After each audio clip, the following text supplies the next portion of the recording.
자, 이제 박형준으로 가겠습니다. 이명 박형준.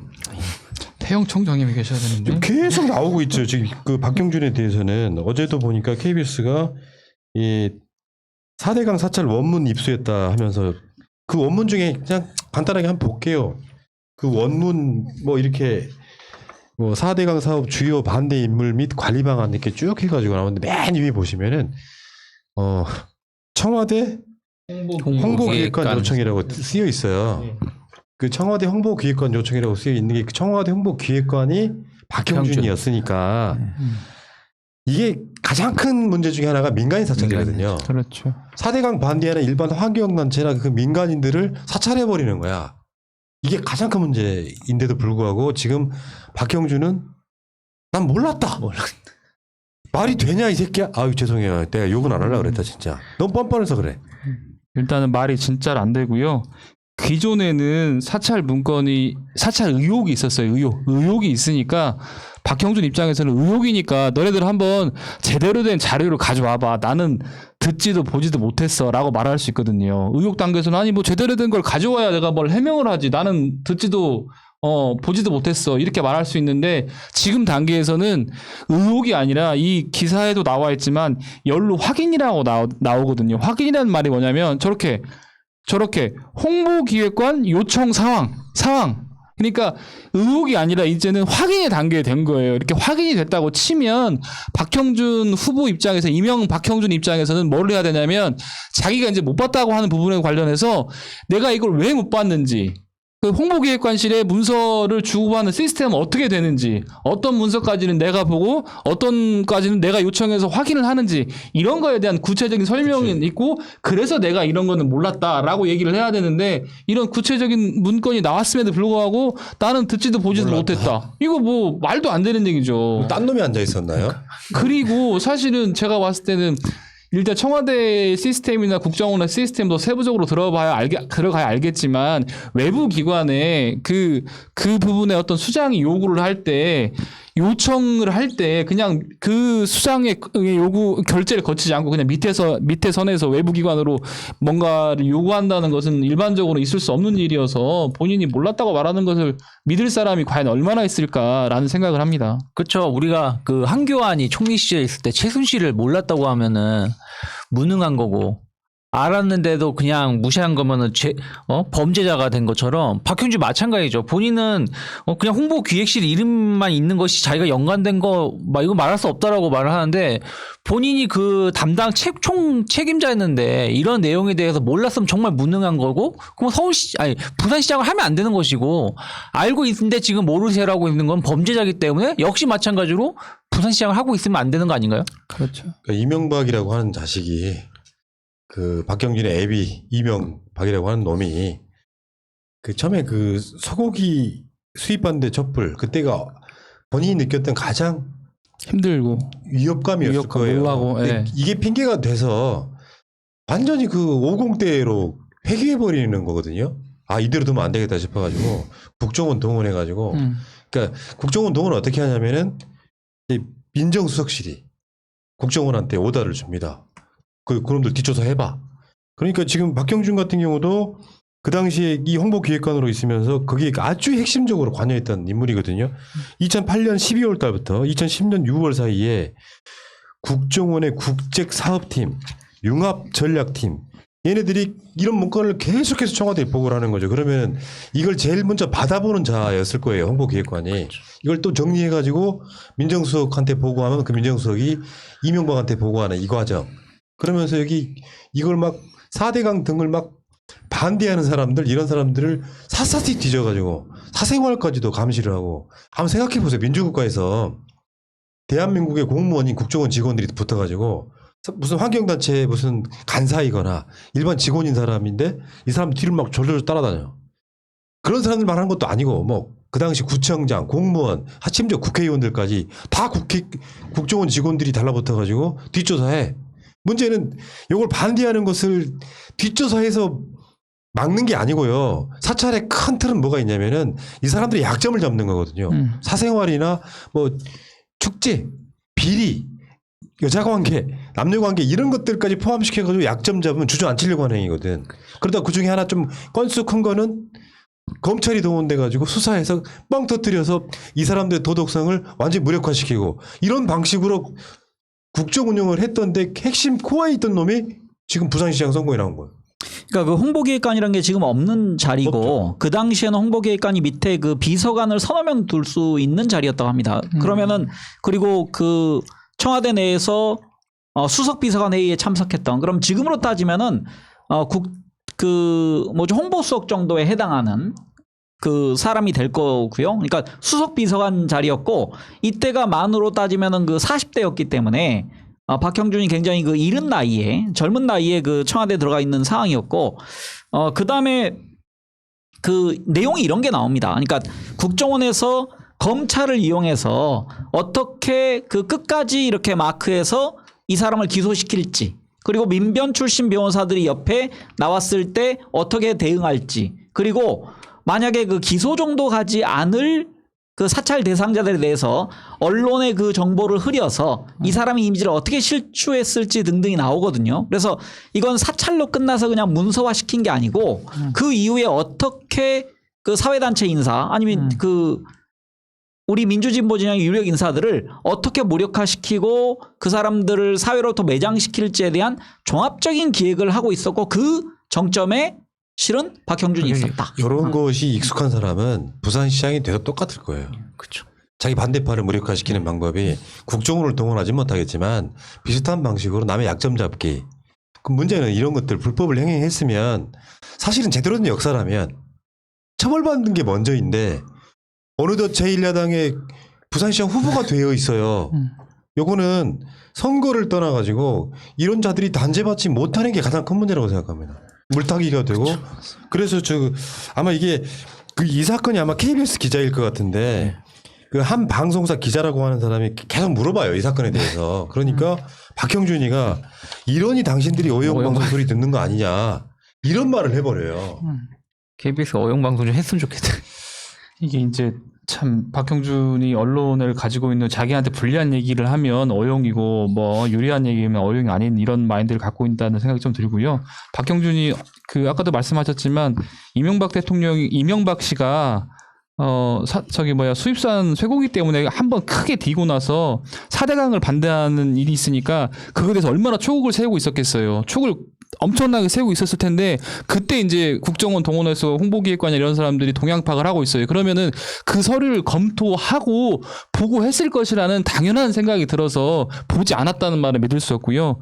그 다음에 이제 더 큰 문제는 사실은 그 4대강 관련한 인사들을 파악하고 분석하고 하는 과정 속에서 이 사람이랑 누가 친분이 있는지 이 사람한테 영향력 있는 사람은 누구인지 이 사람을 어떻게 해야 정권 수능적으로 만들 수 있는 것인지를 알아보면서 다른 사람들도 충분히 사찰했을 가능성이 있다. 아니 그 사람이랑 친분이 있는데 어떻게 합니까? 또 다시 누군가를 사찰했으니까 그런 걸 아는 거거든요. 그래서 아마 이 사찰이 단지 이 반대하는 몇 명이 아니라 정말 전방위적으로 일어났을 가능성이 있다. 이 부분을 좀 지적하고 싶고요.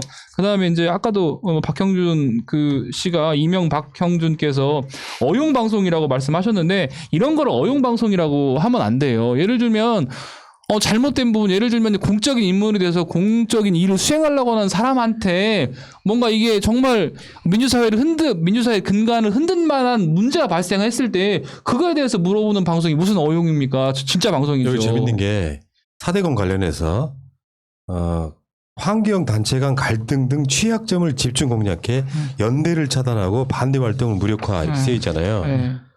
여기 이간질이거든요. 그렇죠. 실제로 소위 말하는 프락치라고 하는 것들이 그 당시 이명박 정권의 기본 스킬 중에 하나였어요. 진보 단체에 누가 들어가서 굉장히 인심을 얻고 그 프락치가 그걸 와해시키는.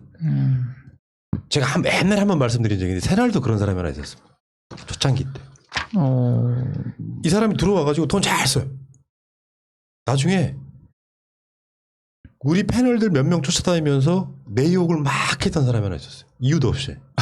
그게 프락치로 의심되는 일종의 고품격 이간질인데 그 이야기를 하는 이유가 하나 있어요. 좀 전 이슈랑 똑같은 거예요. 그 이간질하고 프락치 활동했던 놈들이 지금 죽었습니까? 그 세력이? 그대로.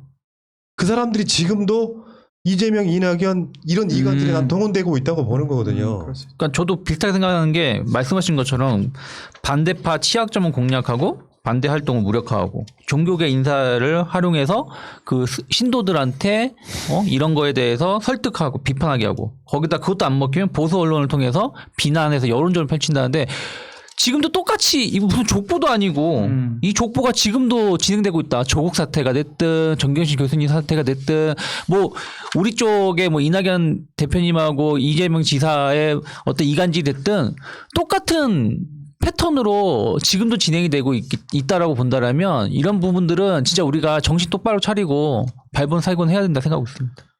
여기 있다. 반대 활동을 하는 한 변호사의 경우 세무조사 등을 통해 압박하면 활동이 약해질 것이다. 제대로 분석하고 있는 거잖아요. 세우조세 한번. 이거 저 맞은 적 없지만 사실은 세무서만큼 사업하는 사람 중에 세무서만큼 무서운 게 어디 있겠어요. 그래서 야 이거 제대로 분석했는데 이런 생각을 했고 한 가지 덧붙이자면 보수 언론을 통해 비난 여론을 조성한다. 이 부분도 되게 중요한 것 같아요. 왜냐하면 보수 언론이랑 어떻든 간에 충분한 커넥션을 가지고 있다는 그런 거를 확인하고 있어요. 정말로 그냥 뭐 우리가 그냥 말로 야 보수 언론이 뭐 조중동이 뭐 짜고 치는 거 아니야 이렇게 말장난이 아니라 문서로서 그냥 아니 교수 단체는 보수 언론을 통해서 비난 여론 조성하자.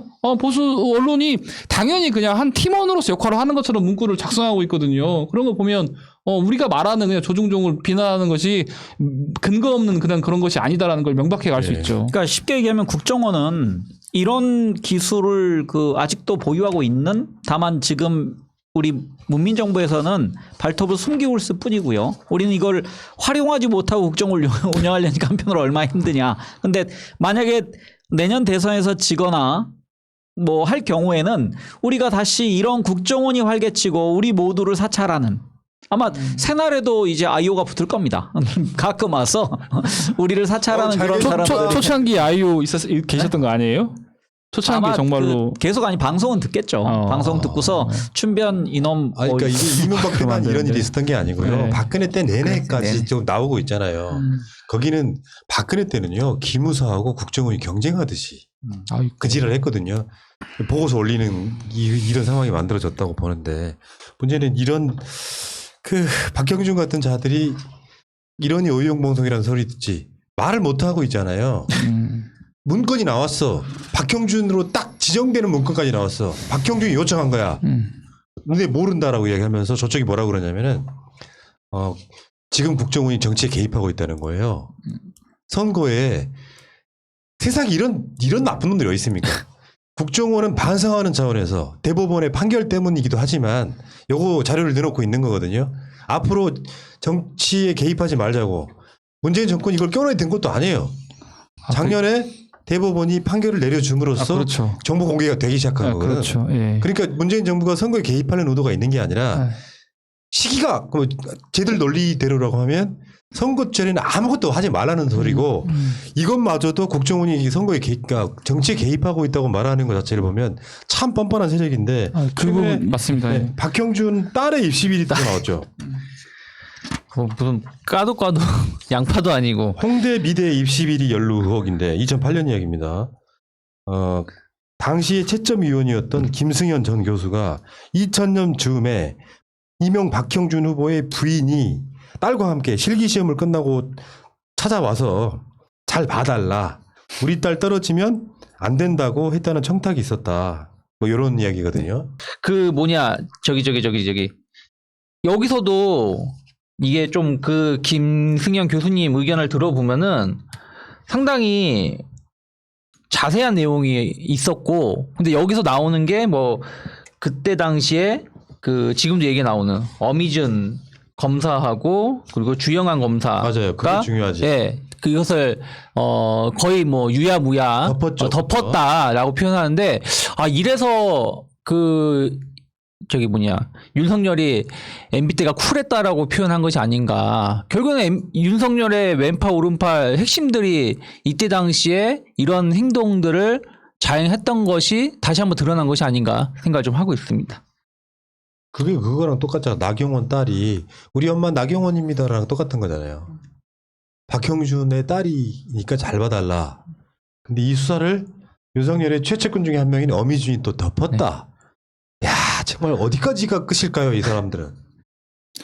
사실 이제 여기서 조국 장관 얘기를 꺼내서 좀 죄송한데 조국 장관 인사청문회 있을 때 그 조그마한 단서 가지고 7, 80군데를 털어서 압수수색을 했던 기억이 있는데 이렇게 공개적으로 청와대 정보기획관 앞으로 사찰 문건이 공개가 됐으면 앞으로 수사기관이 좀 어떤 행동을 취해야 되는지 이런 부분들 좀 고민을 강하게 해야 될 것 같고요. 그 다음에 아까 방금 전에 푸나님 말씀하셨는데 이번에 이 정보 공개된 거는 4.7 선거랑 아무런 관련이 없습니다.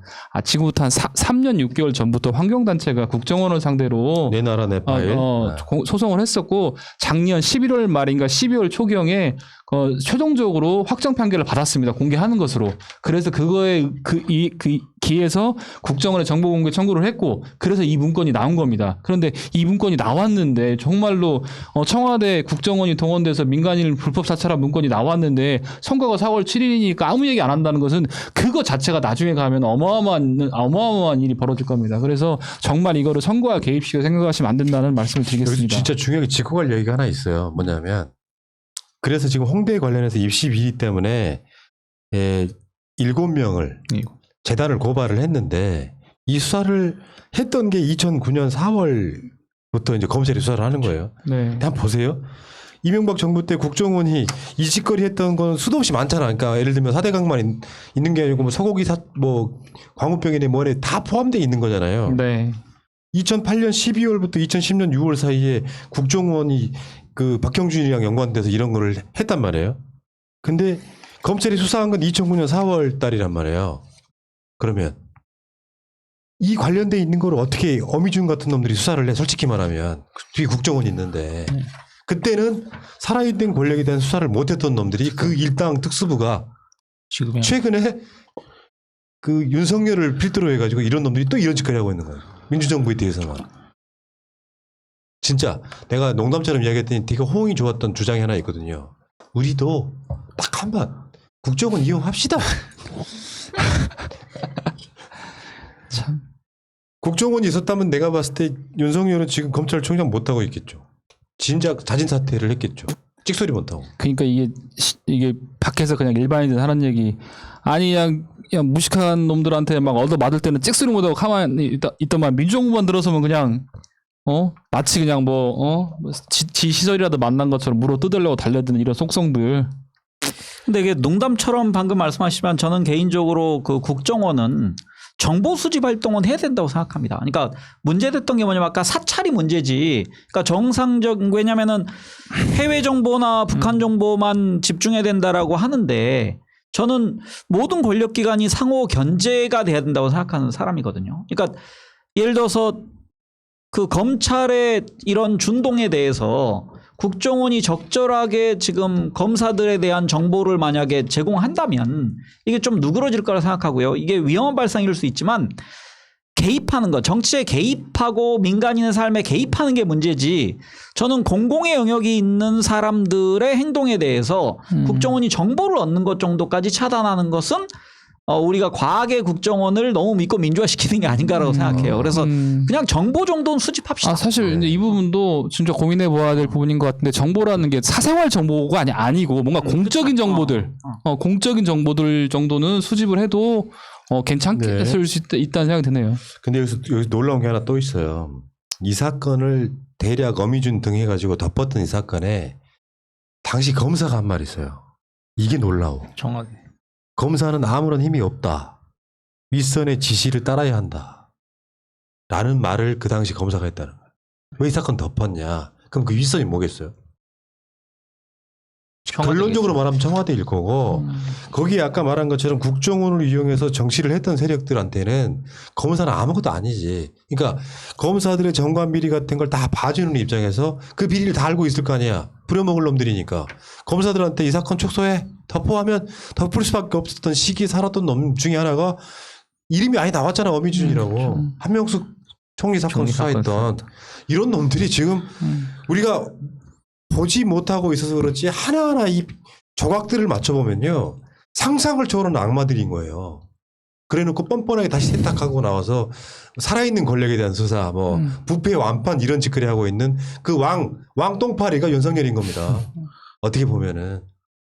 그런 놈들이 어떻든 간에 기득권을 지키자는 놈들이고 그 기득권을 지키자는 놈들이 국민의 짐당에서 함께 모여 있고 그런 놈들이 또 검찰개혁 반대하고 기소 수사 분리하는 거 반대하고 뭐 이런 거 아니겠습니까? 그러니까 계속해서 우리가 뭐 앞에서 LCT도 얘기했고 뭐 얘기를 했는데 이거를 다 뭉개고 다 한 검사들이 거의 이름이 다 동일해요. 동일하고 그 라인도 동일하게 계속 지금 이어져 오고 있는데 결국에는 살아있는 권력은 계속해서 무마시켜주고 자기들의 권력, 이권들은 다 챙겨가면서 지금까지 커온 진짜 이거는 암으로 쳐도 말기 암 이상의 수준이다. 빨리 도려낼 준비를 해야 되지 않을까 생각하고 있습니다. 그러니까 어떤 분들이 제가 국정원이 그 정보를 좀 얻자라고 얘기했는데 거기에 대한 제가 해명을 드리면 아니 이번에 LH 문제 있을 때 국정원이 LH 직원들의 그 투기 정보에 대해서 좀 미리 파악하면 안 됩니까? 그래서 여기에 관련돼서 경찰에 정보 주고 검찰에 정보 줘서 이것 좀 수사합시다. 저는 그 정도까지는 정보기관의 역할이라 생각하거든요. 그러니까 개인을 미행하고 개인을 뭐 감청하고 정도가 아니고 이렇게 그 우리 국민들을 대신해서 공공의 영역에 대해서 감시를 할 수 있는 것. 공공의 영역입니다. 민간인 얘기하는 거 아닙니다. 그 정도 기능을 저는 왜냐면 또 북한에 관련된 정보를 얻는 게 국내와 그러면 딱 무자르듯이 이렇게 동떨어져 있을까? 저는 연계해서 그러니까 좋은 쪽으로 활용하자는 겁니다. 불법이 아니고. 딴 데로 흘렀지만 아무튼 이 경계가 애매한 건 저도 압니다만 아까 그 푸나님이 한번 우리도 국정원 칼을 한번 이용하자라는 아쉬움에 관련돼서 정보 정도는 정상적인 통로를 한번 얻어보자. 오죽하면 이런 얘기 하겠어요. 그렇죠. 오죽하면 하겠습니까? 온갖 악을 갖고 있던 놈들을 다시 그걸 청산하려고 하니까 어려운 거예요. 그래서 민주주의가 이렇게 어려운 거죠. 정상적인 방법, 합법을 통해서는 하기 힘든 이자들만의 어떤 그 고유의 스킬이랄까 이런 것들이 굉장히 힘들구나. 민주시민하기가 이렇게 힘들구나 이런 생각이 좀 들죠. 박형준 같은 놈들이 시장 선거에 나와요. 뻔뻔하게. 그리고 나는 몰랐다. 그래서 박형준 씨가 그랬잖아. 이러니 오용 방사들이 듣는 거다. 나도 돌려줄게요. 이러니 이명박 형준이라는 소리 듣는 거예요. 맞습니다. 당신은 이명박을 벗어날 수가 없습니다. 그때 허위호식했으면 불법이 있었다면 처벌받는 게 맞죠. 아유. 자, 오늘 재미없는 정치시사.